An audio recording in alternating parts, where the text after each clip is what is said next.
এখন যেখানে আসছি এই জায়গাটুকু হলো হযরত মুহাম্মদ সাল্লাল্লাহু আলাইহি সাল্লামের নামাজের পথে যে বুড়িয়ে কাটা দিত সেই বুড়ির বাড়ি এটা। এই বুড়ি এখানেই থাকতো। এই বুড়ির বাড়ি, এই বুড়ি এখানে থাকতো। সেই 1400 বছর আগের স্মৃতি এখনো আছে। এই বুড়ি এখানে কাটা দিত, এখান থেকে মসজিদে কাটা দিত যাওয়ার পথে। এগুলা এখনো ভাঙে নাই, তবে মনে হয় না এগুলা থাকবে বলি কোনো এক সময়, এসব স্মৃতি থাকবে বলি মনে হয় না।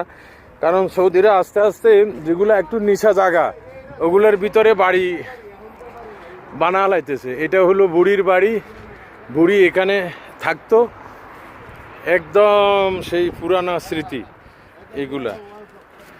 এই যে এই বাড়ি, বুড়ি এখানেই বসবাস করত। এখান থেকে বাইর হইয়া আমগো রাসূলের পথে কাটা দিত। এই যে এগুলা, এটা হলো বুড়ির ঘর, এখানে বুড়ি বসবাস করত। ছোট্ট একটা রুম, এই রুমের ভিতরে থাকতো সব কিছু। দেখছো, এগুলা হলো বুড়ি।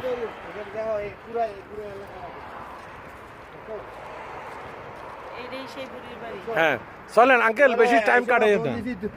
তুমি ধরো না, হ্যাঁ না না, চলো চলো, আসো কখন, চলে আসো। আরো বহুত উনি জায়গায় জায়গায় নিয়ে দেখাইবে, বুঝছো? এখানে টাইম নষ্ট করিও না।